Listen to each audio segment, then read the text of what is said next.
आज जो हमारे पास में गेस्ट हैं बैक स्टेज पे, उनके 6 मिलियन से ज्यादा सब्सक्राइबर्स हैं यूट्यूब पे। वो एक बहुत ही फेमस मोटिवेशनल स्पीकर हैं, एक बेस्ट सेलिंग ऑथर हैं और एक बिजनेस कोच हैं। Please give an energetic and warm welcome to the one and only doctor Ujjwal Patni.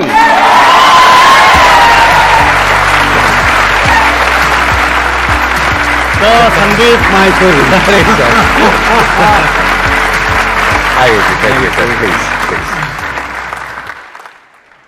आपके सक्सेस में मेरा थोड़ा सा योगदान है। अच्छा, कैसे? मैं महीने में 20 डेज ट्रेवल करता हूँ लास्ट 18 ईयर्स से, फॉर की note speaking and training and all. तो जब भी मुझसे कोई पूछता था कि सर कोई मोटिवेशनल स्पीकर या जो लाइफ को टच कर सके, ऐसा किसको सुने हम, और मैं इंडस्ट्री में चारों तरफ सोचता था किसको सुने। एक ही नाम सजेस्ट कर दूं तो सेफ रहूंगा, संदीप माहेश्वरी जी का चैनल देखो। तो इसीलिए बहुत सारे लोगों को मैंने आपके चैनल पर, खासकर जो दिल से निकलने वाली बातें हैं ना, उसके लिए मैं भेजता था, क्योंकि there is some kind of purity around you. इसीलिए आपके सक्सेस में थोड़ा मेरा भी contribution. Thank you so much sir, thank you so much. Sir थोड़ा क्या बहुत बड़ा हाथ है, क्योंकि मैंने भी आपकी वीडियोस देखी है और वीडियोस देख करके बहुत कुछ सीखा है सर। स्पेशली जो आपकी एंटरप्रेन्योरशिप के ऊपर वीडियोस होती हैं, बिजनेस के ऊपर होती है, केस स्टडीज होती है, कमाल की है sir. You are doing a great job, I must say that. Thank you. Basically हम सब 20 की एज ग्रुप में, तो सर एक समय रहा होगा आप दोनों 20s में थे अपने। सर आज की डेट में आप मिलियंस ऑफ पीपल की इंस्पिरेशन है सर। तो सर एक्चुअली मैं आपके साथ मतलब कैसे ये चीज किया सर कि आज आप सर इस पोजीशन तक पहुंच गए सर। आज हम में से सब इस चीज को जानना चाहते हैं सर कि कैसे हम इस पोजीशन तक जाएं सर। मैं जब 20s में था, आपको बता रहा हूं, मेरे जैसा डफर आदमी कोई नहीं था, लिटरल डफर। आपसे एक सवाल करता हूं, यदि मैं आपको क्वेश्चन पेपर दे दूं, you are in class 11th, और मैं आपको शाम को क्वेश्चन पेपर दे दूं, कल यही आएगा, ना सीक्वेंस चेंज होगी ना वर्ड चेंज होगा, कितना नंबर आएगा? है 100 वाले कितने हैं? 90 से 100 ऑलमोस्ट। आपको पता है मेरे को एक दिन शाम को क्वेश्चन पेपर मिल गया संदीप भाई, 6 बजे क्वेश्चन पेपर आ गया टेबल पे, पूरी रात पढ़ा, कितना नंबर आया मेरे को पता है? 42। इसलिए नहीं कि क्वेश्चन बदल गया या सीक्वेंस बदल गई, इसलिए मैं पूरी रात लगा के ये नहीं ढूंढ पाया बुक में उसका आंसर कहां है। उसके बाद 12 अक्टूबर चल रहा था, एकदम सच्ची कहानी सुनाता हूं। बायो का स्टूडेंट, एक दिन टीचर ने क्लास में खड़ा किया, आप बोल रहे हो ना 20s का ट्रांसफॉर्मेशन, टीचर ने क्लास में खड़ा किया, कोई क्वेश्चन ही अपने आप में इंसल्ट करने के लिए काफी हो, कोई अपशब्द ना बोलना पड़े। मेरे से क्या पूछती है, उज्जवल बताओ हार्ट किस तरफ होता है। इससे इडियोटिक क्वेश्चन कुछ हो सकता है, लेकिन उसको कॉन्फिडेंस था, उज्जवल नहीं बता पाया। उज्जवल को भी कॉन्फिडेंस था, उज्जवल नहीं बता पाया। और पूरी क्लास भी ऐसी हंस रही थी, उनको भी कॉन्फिडेंस था, उज्जवल नहीं बता पाया। अब मैं क्या किया, ऐसे ऐसे हाथ रखना शुरू किया। मैं देखा पिक्चर में आवाज आती है, दिखाते लब डुब करके, तो ऐसा हाथ रखा, हर तरफ लब डुब का आवाज आने लग गया। ऐसा टेबल पे हाथ रखा, टेबल ही लब डुब करने लग गया। मैं फंस गया। अब मेरे को समझ नहीं यार, हार्ट होता तो है बॉडी में कहीं पे, और आवाज पूरी तरफ से आ रही है। मैं एकदम सच्ची कहानी सुना रहा हूं, 1% मिलावट नहीं, क्योंकि मेरे को पता है ये चैनल इतना पावरफुल है, मेरे स्कूल वाले भी देखेंगे इसको, फिर वो टीचर्स भी देखेंगे, प्रिंसिपल भी देखेंगे। राइट, ठीक, तो इसीलिए झूठ का कोई स्कोप नहीं है यहाँ, कोई मिलावट नहीं है। और उसके बाद हर किसी का एक पापी दोस्त होता है। अपन लोग बर्बाद ना दुश्मनों की वजह से नहीं होते, दोस्तों की वजह से होते हैं। एक दोस्त को खड़ा किया, मजे की बात बता रहा हूं, उसके पापा फेमस डॉक्टर। मैं बोले तो बता ही देगा। टीचर ने उससे पूछा बताओ हार्ट किधर होता है, वो भी ऐसा ऐसा करने लग गया। अरे मैं बोला भाई तेरे घर में बात तो होती होगी हार्ट किधर होता है। बोले यार अपने घर में इतनी इज्जत कहाँ है अपनी। फाइनली बहुत देर के बाद, 2-4 मिनट बाद मेरे को बोला यार उज्जवल मेरे को लगता है राइट। मैं बोला मैडम राइट, मैडम बोला गेट आउट। और फेमस हो गए कि 12th में हाफ ईयरली एग्जाम सामने आ रहा है और इनको ये नहीं पता हार्ट किधर होता है। ये जर्नी वहां की थी। मैं आज आपको ह्यूमन पावर का एहसास कराना चाहता हूं, और ये मैं हर दिन करता हूं। वहां अक्टूबर एंड में कुछ ऐसा हुआ, मेरे पापा बचपन से नहीं थे, कोई गाइड करने वाला नहीं था। क्लास 2 में मेरे पापा का देहांत हो गया। मेरी जिंदगी का सबसे बड़ा रिग्रेट है कि मैं अपने मम्मी पापा दोनों की सेवा ही नहीं कर पाया। आज भी कोई भी चैनल मेरे से कहीं पर भी कोई इंटरव्यू अखबार का पूछता है, सबसे बड़ा रिग्रेट क्या है। इसीलिए यदि आपके पेरेंट्स है ना, आप ये मत सोचना ये बोलते वो बोलते, असल जो इसके नहीं है वो जानता है क्या कमी महसूस होती है जब घर में नहीं होते थे। तो कोई था नहीं, तो भाई उसके बाद अचानक कुछ हुआ, मेरा ट्रांसफॉर्मेशन हुआ, मैंने पढ़ना शुरू किया और पढ़ना शुरू किया वहां। उसके बाद मैंने मेडिकल निकाला, उसके बाद सिर्फ गुस्से में संदीप जी 10 साल तक मैं डिग्री लेता रहा।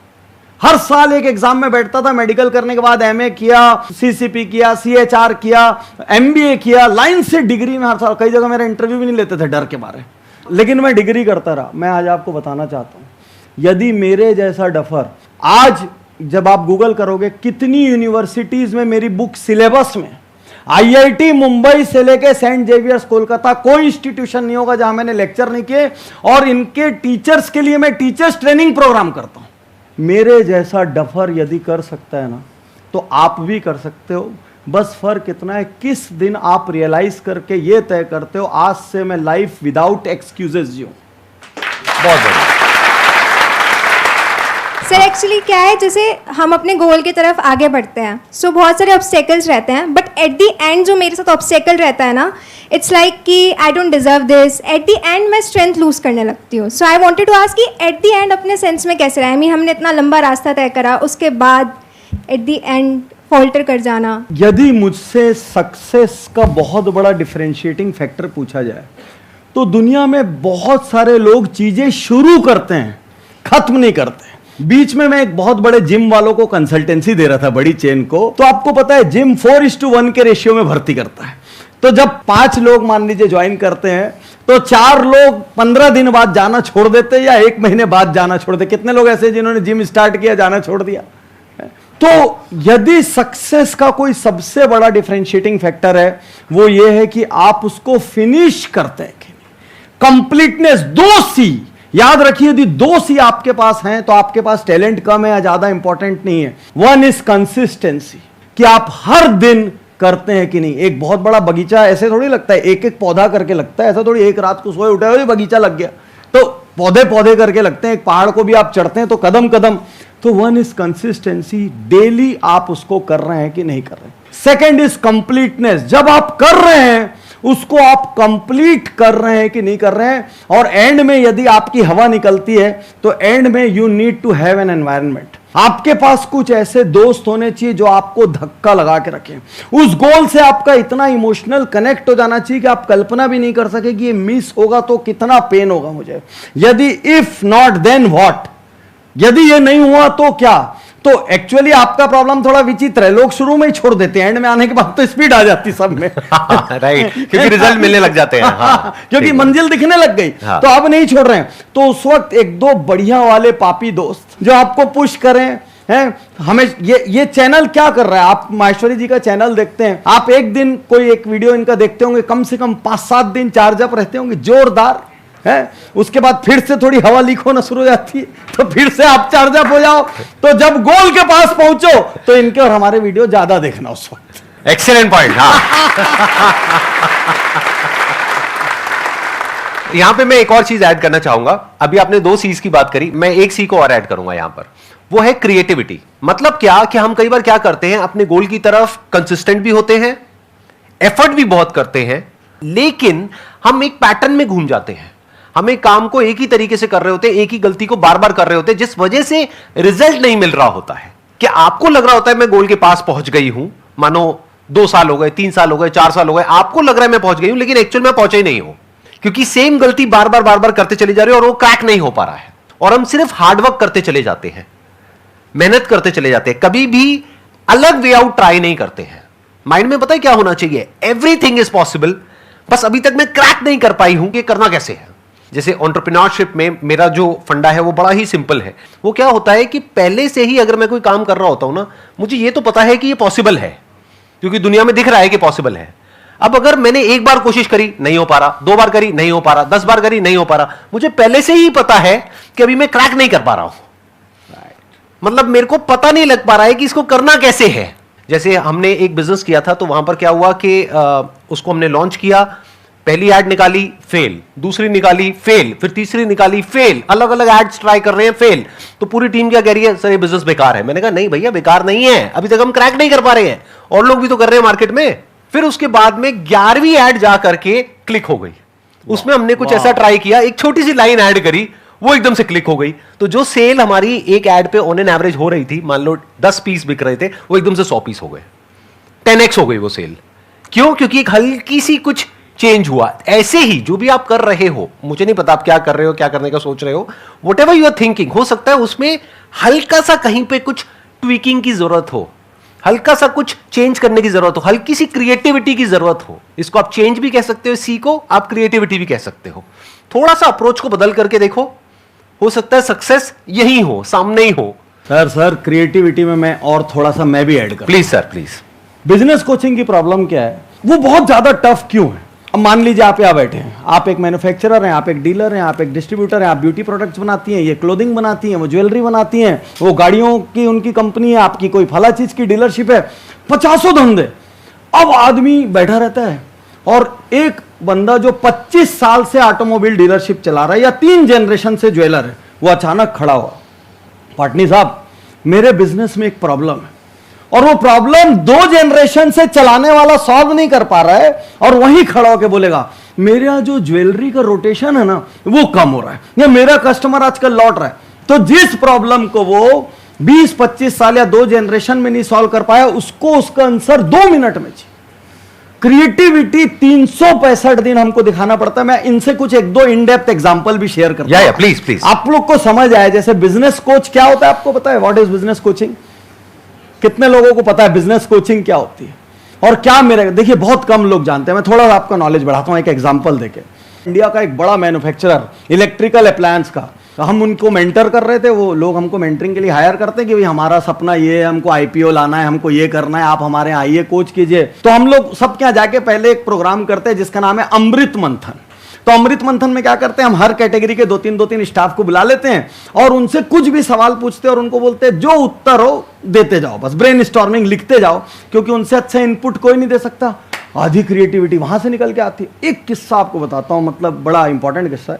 इसी मैन्युफैक्चरर के हम गए, तो एक बंदा कहता है खड़े होके, स्टाफ क्रिएटिविटी की बात कर रहा हूं आपसे, खड़े होके कहता है धीरे से, सर चोरी रोक लेंगे ना हमारी कंपनी का प्रॉफिट बढ़ जाएगा। अच्छा, मैं उस बंदे से धीरे से पूछ भी रहा हूं, भाई चोरी कहाँ पे हो रही है? वो बताया नहीं, उसको लगे डर रिटेलिएशन का। मैंने शाम को एक स्पीच दिया, संदीप भाई एकदम मोटिवेशनल आग लगाना। मैंने लोगों को बोला इस कंपनी से तुम्हारी रोटी चलती है, तुम्हारे बच्चों की स्कूल कॉलेज चलती है, तुम्हारे माता पिता का इलाज होता है, ये कपड़े जो तुम पहन रहे हो इस कंपनी की वजह से, ये कंपनी के तुम मालिक हो। यदि यहां पे चोरी होते हुए देख भी रहे हो तो तुम खुद उस चोरी का हिस्सा हो। कई कारणों से तुम नहीं बताना चाहते, लेकिन आज मैं तुमको एक मौका देता हूं नमक का कर्ज अदा करने का। कल से इस फैक्ट्री में इस जगह पर एक बॉक्स रखा रहेगा और 7 डेज तक वो बॉक्स वहां पड़ा रहेगा, और 7 डेज तक आपके पास अपॉर्चुनिटी रहेगी। और वो बॉक्स ऐसी जगह पे कि सबको नहीं दिखता, उसमें खाली जाके एक पर्ची में लिख के डाल दो, नाम भी मत डालना, ये लिख दो कितने बजे चोरी होती, कहां होती है, कैसे होती है। मैंने उनको एसओपी दिया, मेरे अलावा कोई उस डब्बे को नहीं खोलेगा। सेकंड, उसमें किसी ने किसी के लिए कुछ भी लिखा तो उस पर कोई कार्यवाही नहीं होगी, मेरी गारंटी है। आपका नाम कभी भी लीक नहीं होगा। You always need systems, SOPs. 7 दिन बाद जब डब्बा खोला तो उसमें 11 चिट्ठियां थी, 3 बोगस थी, 8 असली थी, और उसमें से एक चिट्ठी, जेआईटी का कॉन्सेप्ट आपने सुना होगा, जस्ट इन टाइम। उसने लिखा सर ठीक 2:30 पे जो पहली शिफ्ट छूटती है वो आदमी जाके बाउंड्री वॉल के साइड में खड़ा हो जाता है, और ये अगली शिफ्ट जो घुसती है ये धीरे से एक वायर, इलेक्ट्रिकल अप्लायंसेस में कॉपर एल्यूमिनियम कॉस्टली वायर रहते हैं, ये यहां से वायर को बाउंड्री वॉल के बाहर फेंकते हैं, और उधर वाले को मालूम है पॉइंट कहां खड़ा होना है। डेली पॉइंट चोरी बहुत सिस्टम से होती है, बता रहा हूं। पढ़ना आप लोग कठिन काम समझते हो, पढ़ने से आसान काम कुछ नहीं है। एक टेबल पे बैठो, एक बुक खोल लो, पढ़ते जाओ। आवारागर्दी इतना कठिन काम है, आपको अंदाज नहीं है। एक तो पैसे की व्यवस्था करना पड़ता है, घर वालों से मार खाओ, बाहर वालों से मार खाओ, गर्लफ्रेंड के लिए गिफ्ट की व्यवस्था करो, एग्जाम में फेल हो तो मार्क सेट करो, पोस्टमैन को सेट करो, घर में चिट्ठी ना आ जाए शॉर्ट अटेंडेंस की। अरे आवारागर्दी बहुत कठिन काम। सबसे सरल काम है, एक बुक पढ़ो टेबल पे, मम्मी भी खुश, पापा भी खुश, और वहीं पढ़ पढ़ा के नक्की हो गए, पास हो गए। तो जितने भी लोग पढ़ाई को बोझा समझते हो ना, उससे ज्यादा लीनियर काम कुछ नहीं। तो उसने क्या बताया, बोले सर मैनेजमेंट का इतना भयंकर यूज मैंने किसी सिद्धांत का देखा ही नहीं। हम लोग एक जेआईटी बोलते हैं जिसमें बिल्कुल भी टाइम वेस्ट नहीं होता। बोले ठीक 2:35 पे एक बंडल उधर गिरता है और उधर वाला गाड़ी से उस बंडल को उठा के निकल जाता है। तो बोले ऐसे कितने बंडल गिरते हैं? सर पूरी बाउंड्री से गिरते रहते हैं, जिसके हाथ जो लगता है। सर 1 महीने बाद जब मैं अगली बार वहां गया, ये तो सिर्फ क्रिएटिविटी थी ना, मैं इलेक्ट्रिकल अप्लायंस नहीं बना सकता, I am not a technical expert. लेकिन बिजनेस कोच क्या करते हैं? केवल क्रिएटिव बुद्धि। मालिक मेरे को गले से लगा के बोलता है, पाटनी साहब 1 महीने में मैं जो चोरी का अंदाज लगाया हूं, कसम से आपने 1 दिन में 1 घंटे में अपनी लाइफ टाइम की फीस निकाल ली। तो जिंदगी की सबसे बड़ी क्वालिटी है creativity. Be creative 360 degree and 365 days। First of all, I love you both. You both are just amazing. Coming to my question, what's enough? Like I see people around myself chasing something like which is never ending. So it's like students को अच्छी degree चाहिए, अच्छा college चाहिए, जो education complete कर चुके हैं उन्हें जॉब चाहिए, जिनके पास जॉब है उन्हें अच्छी जॉब चाहिए, जिनके पास अच्छी जॉब है उन्हें और बेटर जॉब चाहिए। अंडर प्रिविलेज और मिडिल क्लास को पैसा चाहिए, जिसके पास पैसा है उसे और पैसा चाहिए, जिसके पास बहुत ज़्यादा पैसा है उसे और ज़्यादा पैसा चाहिए। So how to decide what's enough and how to stop chasing something once we achieve it? क्या एनफ है ये हमारा पर्सनल मैटर है। हमेशा याद रखना कि सबका सक्सेस और सबका धर्मा इंडिविजुअल होता है, और हमको अपने गोल चेंज करने का बेटरमेंट के लिए हक है, क्योंकि हम उतनी दूर तक देख ही नहीं पाते। जब किसी के पास कुछ नहीं होता ना, उसका सपना रहता है बस मेरी पहली बाइक आ जाए। थोड़े दिन बाद उस बाइक से उसका पेट भर जाता है, उसको लगता है कार आ जाए, फिर उसको लगता है बड़ी कार आ जाए, फिर बहुत बड़ी कार आ जाए। उसके बाद वो 10 करोड़ की कार तो खरीदता है, लेकिन अपने लिए नहीं, ड्राइवर के लिए। तो ड्राइवर बनना है तो बहुत अच्छे से एक बात समझ लो, कोई दूसरा क्या कह रहा है वो आपका लक्ष्य नहीं है। There is no parameter. दुनिया में दूसरे लोगों का बेंचमार्क आपका बेंचमार्क नहीं हो सकता। तो आपने बोला कोई पैसे के लिए भाग रहा है, उसका पैसा गोल होने दो। हम सबको अपने आप को अपने एक्सपीरियंसेस के साथ इवॉल्व होने की जगह देनी चाहिए और अपने आप को चेंज करने के लिए तैयार रहना चाहिए। लेकिन एक बात आज यहाँ आप सबसे कहना चाहता हूँ, मैं संदीप भाई सबसे इंपॉर्टेंट जो 2-3 चीज़ें मानता हूँ, उसमें से एक कंपेनियनशिप को मानता हूँ। तो हमेशा आपके जो साथी होते हैं ना, जिनके साथ आप वक्त बिताते हो, इवन साथियों में दोस्त ही नहीं होते, नाते रिश्तेदार जिनसे भी आप सलाह मशवरा करते हो। पूरे महाभारत में क्या फर्क था भाई? कौरवों के एडवाइजर कौन थे और पांडवों के, और उधर भगवान कृष्ण है। तो संख्या बल से थोड़ी फर्क पड़ता है। यदि आपके आसपास 2-4 लोग ऐसे हैं ना जो दुनिया में कुछ बड़ा करना चाहते हैं। मैंने आज तक कभी कोलैबोरेशन नहीं किया, मैं किसी चैनल पे नहीं गया अपनी पूरी लाइफ। मैंने नोट करी ये चीज, मैं पूरी लाइफ में नहीं गया किसी चैनल में, और आप क्या नहीं आता तो मेरे घर से निकाल देते मेरे को। ओ भाई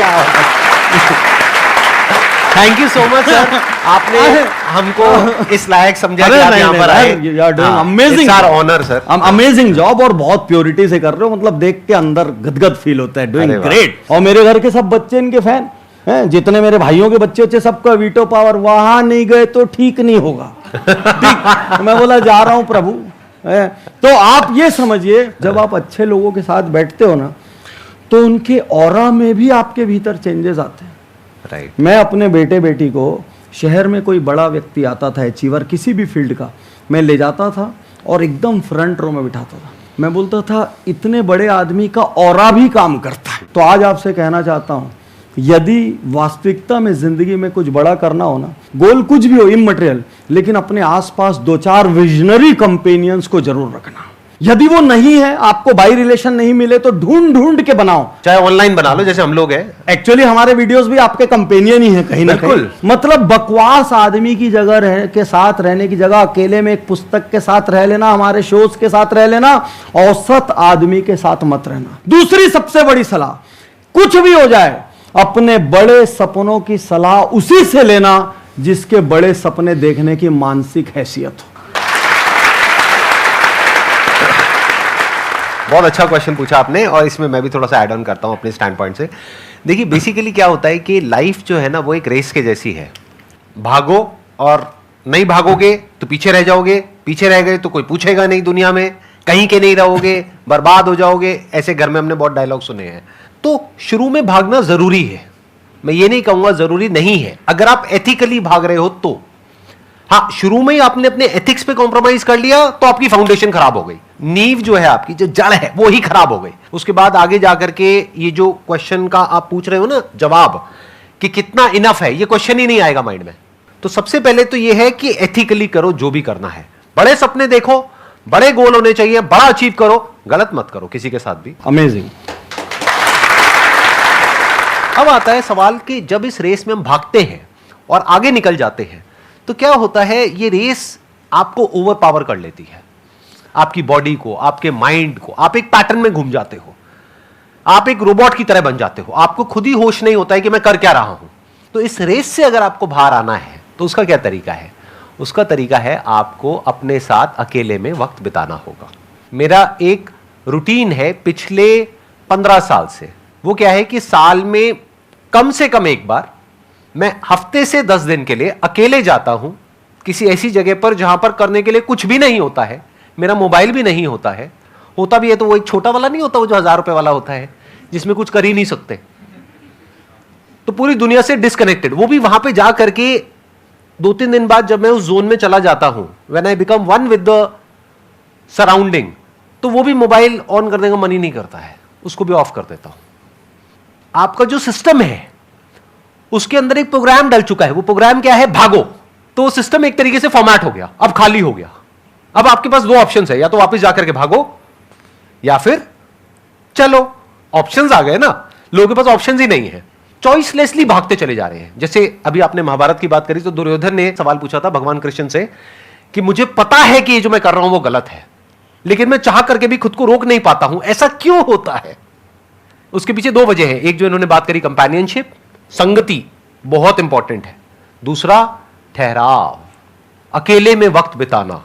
जितना आप अकेले में वक्त बिताते हो उतना ही आप अंदर से ठहरते चले जाते हो। फिर लाइफ में आपको क्लियरली नजर आने लग जाता है जिस चीज की जितनी जगह होती है बस वहीं तक रहती है वो, ना उससे ज्यादा ना उससे कम। अब पैसे की क्या इंपॉर्टेंस है? ठीक है, पेट भरने के लिए चाहिए, कंफर्टेबल लाइफ के लिए चाहिए, बस। उससे ज्यादा अगर आ भी गया बैंक अकाउंट में, फॉर एग्जांपल मेरे बैंक अकाउंट में उससे ज्यादा पैसा आ भी गया तो क्या होगा? इस तरह के थॉट्स आने लग जाते हैं। नहीं तो इंसान पागल हुआ पड़ा होता है पावर के पीछे, पैसे के पीछे, पोजीशन के पीछे, नाम के पीछे, इन सब चीजों के पीछे। तो इस रेस से अगर आपको बाहर निकलना है तो उसका एक ही तरीका है, साइलेंस। और अब आप एक्चुअल में अपने आप को प्रॉपर तरीके से यूज कर सकते हो सबके बेनिफिट के लिए। मैं आज आपको 2 हैबिट देके जाता हूं, मतलब ये आज जो संदीप माहेश्वरी जी का शो है, इस आज के शो से आपकी जिंदगी बदलना चाहिए और आप जिंदगी भर इनको बोलें कि सर आज का शो बहुत एक्सेस मीनिंगफुल था क्योंकि हमको सिस्टम मिला। क्या आप प्रैक्टिस करोगे? सिर्फ 30 डेज? यस और नो? 30 डेज। एक हैबिट है सेल्फ ऑडिट। हर रात केवल 2 सवाल पूछना, और जब ये वीडियो रिलीज करेंगे तो मैं वहां पे भी फॉर्मेट दे दूंगा। ये वीडियो मेरे चैनल पे रिलीज होगा, वहां पे भी फॉर्मेट दे दूंगा, आपको फॉर्मेट मिलेगा, फॉर्मेट का बस प्रिंट आउट निकाल लेना, उस पर काम कर रहे हैं। 2 सवाल हर रात सोने के पहले पूछना है अपने आप से, आज मैंने ऐसा क्या किया जो मुझे नहीं करना चाहिए था। And second question, self audit के 2 क्वेश्चन होते हैं, आज मैंने ऐसा क्या किया जिस पर मुझे गर्व है। तो जब आप ये 2 भरना शुरू करेंगे जिंदगी बदल जाएगी। सेकंड हैबिट आज आपको दे तो करोगे? भाई यही मैं लाखों रुपए लेके देता हूं हैबिट सेशन में। आज संदीप जी की वजह से जो सबसे बड़े कारपोरेट सेशंस का सीक्रेट दे रहा हूं आपको, सत्त निकाल के जूस, वो भी फ्री में।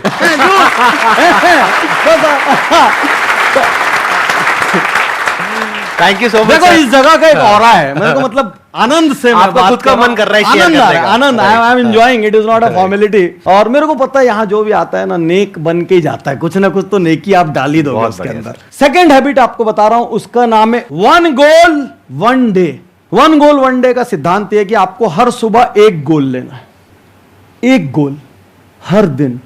यदि आपने 100 डेज कर लिया ना, आपकी जिंदगी 5 साल आगे चली जाएगी, क्योंकि आप औसत लोगों की जगह कॉन्शियस लिविंग वालों की कैटेगरी में आ जाओगे। कभी डिससेटिस्फाई नहीं होंगे, क्योंकि हम हर दिन जश्न मनाएंगे, यार कल जैसा था आज उससे थोड़ा बेटर किया।